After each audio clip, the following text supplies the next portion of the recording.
I saved our dying startup with one idea, turning it into an $80 million empire. But on my mom's birthday, she gave it all to my younger brother, then handed me $50 and said, "This is all you're worth." I smiled. The next morning, they walked into a nightmare. My name is Elena Maddox, and this is the story of how my own family tried to erase me from the company I built with my bare hands, and how I didn't just survive it. I outsmarted them. It all started in a dusty, two-room electronics repair shop on the east side of Austin, Texas. That little place was my father Frank's pride and joy. He opened it when I was a kid, long before tech was trendy, back when fixing broken radios and rewiring motherboards was a skill, not a business plan. I grew up on solder smoke and the hum of hard drives spinning back to life. Most kids played outside. I watched my dad bring broken machines back to life. But nothing lasts forever. I was 20 when he died, a heart attack, sudden, cruel. One minute, he was showing me how to repair a power supply unit, the next he was gone. My mother, Margaret, didn't handle it well. She'd always been focused on my younger brother Jason, the golden child. He was 17 at the time and already lined up for Harvard. Everyone said he was destined for greatness. Meanwhile, I was the quiet one, the one with a scholarship to a state school and a part-time job sweeping the shop floor. After the funeral, Mom wanted to shut it all down. "It's too much," she kept saying. "We're not business people." But I couldn't let it go. I told her I'd keep it running part-time while I studied computer science at the University of Texas. She didn't argue, just nodded like I'd volunteered to babysit a ghost. What started as a temporary promise turned into a mission. I'd sit through lectures by day and solder boards by night, writing code between customer calls, eating dinner on the shop counter. It wasn't glamorous, but I loved it. I didn't see a failing repair shop. I saw possibility. In my final year, I built a basic software platform, a loyalty and point-of-sale system tailored for small retailers. It tracked inventory, offered digital receipts, and helped shops stay competitive without having to hire a tech team. Nothing flashy, just clean, functional, and affordable. A couple of local businesses tried it and spread the word. Orders started coming in. And just like that, the dusty little shop wasn't just fixing gadgets anymore. It was fixing problems. By the time I graduated, I was already employing 2 interns and a contract developer. The shop had evolved into Maddox Solutions, and we were servicing small businesses across the state. I poured everything I had into it, time, energy, every dollar I saved. I wasn't thinking about profit or investors. I just wanted to build something that mattered. In those first few years, I lived like a ghost, eating ramen at my desk, sleeping on the office couch more often than in my apartment. But it worked. Clients were happy. The platform got better. Word spread. By year 6, we had our own floor in a downtown office building and contracts with national pharmacy chains. Revenue crossed $2.7 million, and I still hadn't taken a proper vacation. That's when Jason came back. He walked into the office one crisp January morning like he owned the place. Fresh out of Harvard, MBA in hand, polished as ever, with that charming grin that made people believe he was always the smartest man in the room. Mom was thrilled. She'd been waiting for her star boy to come home and take the family business to the next level. I still remember her exact words. "Elena, this is a huge opportunity. You've done an amazing job, sweetheart, but Jason can scale it now. He has the education, the network, the presence." The presence. That stung. I kept my voice steady, though. "So what?" "I step aside." "Of course not," Jason said smoothly, already slipping into the chair across from mine like it was his. "We co-lead. You keep building stuff, I handle growth, strategy, and investors." Mom clapped like it was a perfect solution. And I nodded. I was too tired to argue. Too loyal. Too naive. At first, it wasn't so bad. Jason cleaned up our branding, hired a PR team, started pitching to investors. I stayed in the trenches, coding, testing, meeting with our product team, and solving customer pain points. But soon, things started shifting. He started scheduling meetings without me. Investors asked questions I'd never heard of. He gave interviews that left my name out. I'd see press releases where he was called the founder, or worse, the visionary behind Matic Solutions. I confronted him once. Jason, this company wouldn't exist if I hadn't built the platform. You know that. He smiled like it was cute. Of course, Selena. But founders build products. Leaders build companies. You should be proud of what you started. It wasn't what I started. It was what I built. What I bled for. Still, I let it go. Because clients were happy. Revenue was climbing. We passed $40 million in value within 5 years of Jason's return. He was the face, I was the hands. That was the silent agreement, unspoken, unkind, but tolerable. Until Mom's 62nd birthday. Jason planned the whole thing. A gala at the W Hotel Ballroom, catered by a Michelin-starred chef, guest list packed with our biggest investors, clients, even some journalists. I knew something was off the minute I walked in and saw the stage lights, the press kits, the company banners printed with Jason's name front and center. Still, I smiled, hugged people, played the part. I figured it was just another PR stunt. I didn't expect the knife. Just as dinner wrapped, Jason stood up and tapped his glass. Tonight, he said, we're not just celebrating our mother's birthday, we're also marking a new era for Matic Solutions. People clapped. I froze. He kept going. As of next quarter, I'll be stepping into the role of sole CEO. Elena will move into an advisory position, helping guide our technical team. The room went quiet. My chest burned. I heard someone whisper. She didn't know. Jason looked right at me and smiled. We've outgrown the early-stage mindset. We need leaders who can evolve with the market. He wasn't just pushing me out. He was burying me, publicly, surgically, and with Mom smiling in the front row. I didn't say a word. I didn't cry or protest. I just nodded, stood, and walked out, my heels echoing across marble as if I'd just been sentenced. And in a way, I had. But what Jason didn't know, what no one knew, was that I'd already started building a new kind of power. Quietly, patiently. And I wasn't going to walk away from what I created. Not without a fight. I didn't sleep that night. I sat alone in my apartment, lights off, dress still on, watching the city twinkle outside my window like it didn't know my world had just collapsed. My phone buzzed nonstop. Messages from colleagues, polite apologies from investors, a few confused texts from junior team members who didn't understand what had just happened. None of them mattered. Not in that moment. What mattered was this. They thought I was finished. Jason had humiliated me in front of everyone. He stood there, confident and clean, delivering his coup with a smile. And Mom, she didn't stop him. She clapped. She smiled. She approved. After all I had sacrificed, the years of missed birthdays, all-nighters, ramen dinners, empty bank accounts, they thought they could just take it from me. Like I was a footnote in my own story. But they had forgotten who built the machine they were trying to steal. I didn't rant or throw things. That's not me. I just opened my laptop and started working. You see, Jason had been so busy building our public image that he never bothered to understand how Matic Solutions actually worked. He didn't care about infrastructure or data ownership or contract terms. He saw profit and headlines, not the quiet details that made it all function. And that's where I had him. Months earlier, I'd started noticing red flags, small things at first. Jason pushing for investors I didn't trust. Suggesting we outsource core development overseas. Telling clients we'll make it work before checking if we could.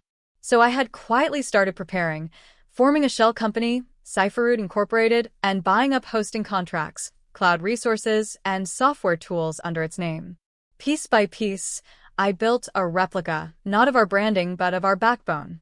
I also reviewed every intellectual property filing. Most of the platform, the code, the back-end logic, even the update pipeline was still registered to me personally. We had never fully transitioned ownership because Jason said legal stuff slowed us down. Now, that laziness was going to cost him everything. The morning after the party, I walked into the office before anyone else. My keycard still worked, though I doubted that would last. I made coffee, sat in the conference room, and waited. At exactly 9 a.m., Jason walked in, phone in hand. looking freshly shaved and full of himself. Mom trailed behind him, wearing pearls and the same approving expression from the night before. "Elena?" Jason blinked, confused. "Didn't expect to see you here today." I smiled. "Just tying up some loose ends." He gave a short laugh. "If you need help packing up your stuff, HR can." "I'm not here to pack," I said. "I'm here to watch the system break." Jason frowned. "What are you talking about?" Just then, Margaret's phone buzzed. She glanced at the screen and her face changed. "Jason, look at this." He checked his own phone. A second later, his forehead creased. "Why are we getting service alerts?" I stood up, walked over to the conference monitor, and tapped a few buttons. The screen came alive with status dashboards, all red. CRM? Down. Payment systems? Frozen. Internal database access? Blocked. What the hell is going on? Jason snapped. "You wanted to lead the company," I said, my voice even. "So lead it without the platform I built." "You can't do this," he growled. "This is corporate sabotage." "No," I corrected him. "This is ownership. You never transferred the IP rights, remember? You said the lawyers were too slow.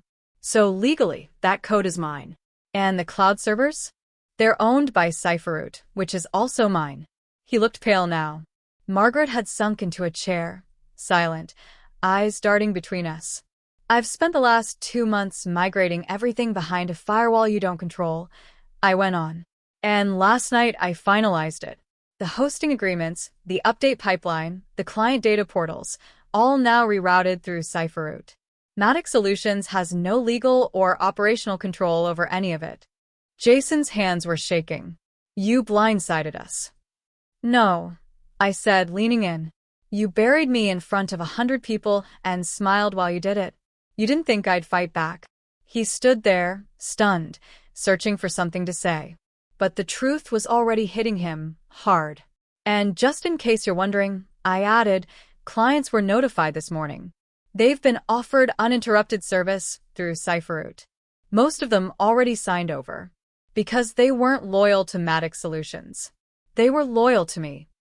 Jason stormed out of the room, muttering something into his phone, probably trying to reach our legal team. But it was too late. The documents were solid. The transfer logs time-stamped. Every move I made was above board. Precise. Silent. Unstoppable. Margaret finally spoke, her voice tight. "Elena, this could ruin us." "You already ruined it," I said. "When you let Jason take credit for my work. When you smiled while he erased me. You chose your favorite, and now you're watching him lose." I didn't expect her to respond. She just sat there, hollow-eyed, as if the room had been emptied of air. For the first time in years, I felt taller than her. Not because I wanted revenge, but because I had finally reclaimed what was mine. The fallout came fast. By noon, investor emails started pouring in. They wanted clarity, accountability, none of which Jason could offer. By 3 p.m., several clients had publicly cut ties with Matic Solutions. Our dev team, most of whom I had recruited and mentored, began submitting their resignations. They wanted to follow me to Cypherroot. By end of day, the company Jason tried to steal had turned into a sinking ship. And I didn't even have to touch a single wire. I went home that night, finally exhaling. It wasn't joy I felt, not exactly. It was relief. A calm certainty. For the first time in years, I wasn't being pushed aside. I was standing exactly where I was meant to be, in the lead. But I knew this wasn't over. Not yet. Jason wouldn't go quietly. And Margaret, she wasn't done picking favorites. What came next would test more than just my strategy. It would test whether I could finish what I'd started, not just out of anger, but out of purpose. Because this wasn't just about revenge anymore. This was war. The days that followed felt like watching a slow-motion collapse, one I predicted but still couldn't look away from. Matic Solutions was spiraling. Investors were pulling out. Clients were migrating to Cypherroot faster than Jason or Mom could react. Developers who used to sit in my office for hours, bouncing ideas and building solutions, were sending messages saying things like, "Let us know where you want us." They weren't just following me. They were escaping a sinking ship, Jason tried to keep up appearances. He released a press statement claiming the transition of leadership had created temporary operational challenges. I laughed when I read it. That man never stopped talking like a brochure. He even did a local news interview where he thanked me for years of service and said he looked forward to collaborating on shared innovations. He didn't look at the camera once. You could see it in his eyes, panic wrapped in polished words. Mom, on the other hand, went quiet. She didn't call, didn't text. I imagined her in that big, empty house, replaying every conversation we'd had in the past 5 years and trying to remember when she stopped seeing me as her daughter and started seeing me as an obstacle. Maybe it was never intentional. Maybe she really believed Jason was the answer. But it didn't matter anymore. The more damage control they tried, the worse it got. Within a week, 3 of our biggest accounts terminated their contracts. Cypherroot's name began circulating on industry blogs. We weren't just the alternative. We were the future. I still remember the email that made it real. It came from a major logistics firm we'd been chasing for years. Maddox Solutions had pitched to them 6 times without success. But now they were writing to me, asking for a demo of our new platform. They'd heard about the shift, and they wanted to move fast. It hit me, sitting at my desk in Cypherroot's tiny rented office above a bakery, the realization that I had done it. Not just outsmarted Jason, not just defended my name. I'd created something better, something real. And no one could take it this time. But victory didn't feel the way I expected. It wasn't loud or fiery. It was quiet. Like I'd finally stepped out of a storm and didn't know what to do with the silence. Then, out of nowhere, Jason showed up. It was a Thursday afternoon. I had just finished a meeting with my lead developer when the front desk pinged me and said, "There's a man here says he's your brother?" I thought about ignoring him, but part of me needed to see his face, to know what losing felt like to someone who had only ever been handed things. He walked in wearing the same expensive suit he always wore when he wanted to feel powerful. But it didn't sit right on him anymore. He looked thinner, sleepless. "Elena," he said, forcing a smile. "You've made your point." "My point?" I leaned back in my chair. "Which one?" He sat across from me without waiting for permission. "You took everything." "No," I said calmly. "I took back what was mine." Jason exhaled sharply. "Look, I get it. You were angry. But we can fix this. Merge the companies. Realign leadership. Public unity." "You still think this is about image," I said. "You humiliated me, Jason.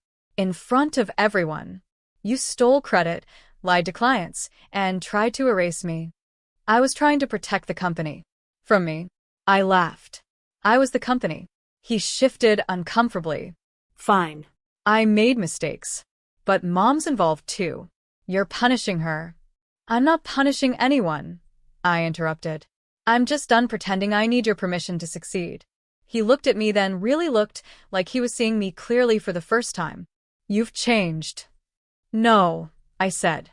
"You just finally noticed." He left without another word. I didn't expect to see him again anytime soon. And I didn't. A few days later, I received a formal message from Mom. A simple email, "Let's talk." We met at her house. Same floral wallpaper, same framed photos of Jason at every stage of life. Not one of me. At least not on display. She looked tired. Older than I remembered. Maybe because, for once, she wasn't pretending everything was fine. "Elena," she began. "I didn't know what Jason was planning." "You knew enough," I said. You clapped. She closed her eyes. "I thought he was right. That you were too close to it. Too technical. I didn't understand what you'd built." "You never tried," I said softly. Silence filled the room. "I'm sorry," she whispered. "I truly am." I nodded. I believed her. But some things can't be rewound. Love doesn't erase damage. It just grows around it if you're lucky. She reached for something on the table. A box, neatly wrapped. "I think this was meant for me, wasn't it?" "From the party." I froze. I had left that gift behind. A framed photo of Dad standing in the old shop, his arm around me, grease on our hands, pride in his eyes. A reminder of why I started. Yes, I said quietly. That was supposed to be the good part. She didn't open it, just nodded. I hope someday you'll let us be part of what comes next. I didn't answer.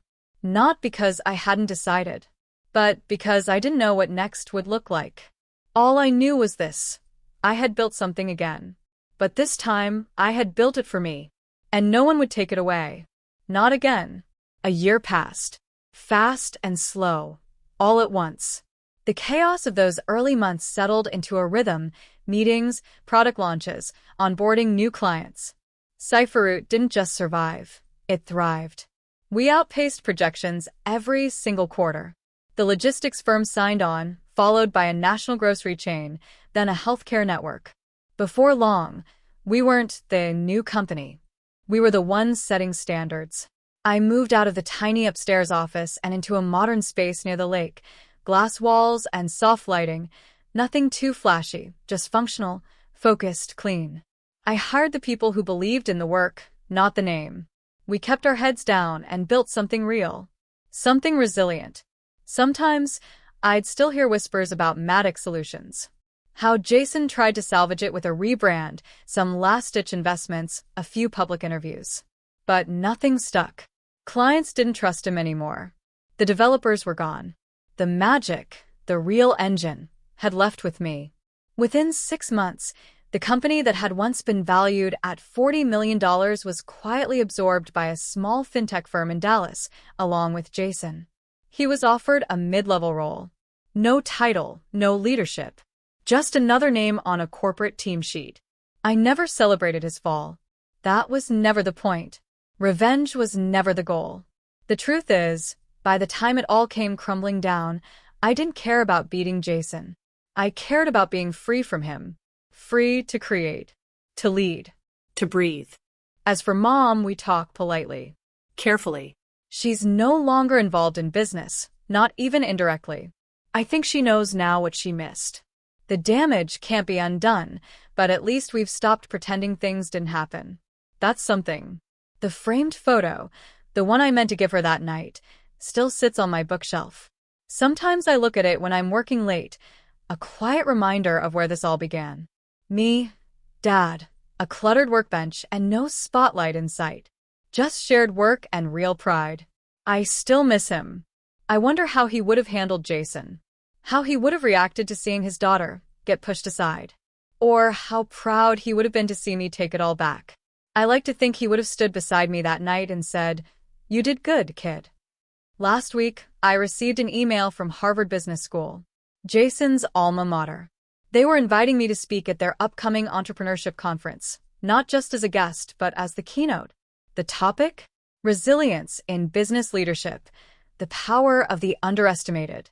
I read the subject line 3 times before it sank in. I could imagine Jason's name still sitting somewhere on a wall there, polished with alumni praise. And now they were inviting me to speak about the lesson he had helped teach the world. Unintentionally. I said yes, of course. Not to prove anything to him, but to show others that quiet doesn't mean weak. That you don't need to shout to be strong. That sometimes, it's the person behind the scenes who holds everything together until someone tries to cut them out. When I stood on that stage a few weeks later, I didn't mention Jason by name. I didn't need to. I simply told the truth. I spoke about building something no one believed in at first. About being overlooked, pushed aside, replaced. And about fighting, not with noise, but with intelligence, patience, and precision. I told them how I built a second company from the bones of the first, how I carried the lessons of betrayal into a better future. I ended with this. Success is not just about climbing higher. Sometimes it's about standing still long enough to let everyone else fall away and realizing you were always strong enough on your own.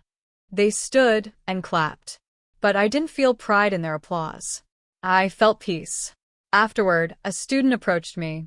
She looked barely 20, nervous but determined. She said, "I want to start something, but I don't know if I'm the kind of person people follow." I smiled at her, saw something familiar in her eyes. "You don't need them to follow," I said. "You just need to keep moving. They'll catch up eventually or they won't. Either way, you keep going." I left that night feeling lighter than I had in years. Cypherroot is still growing.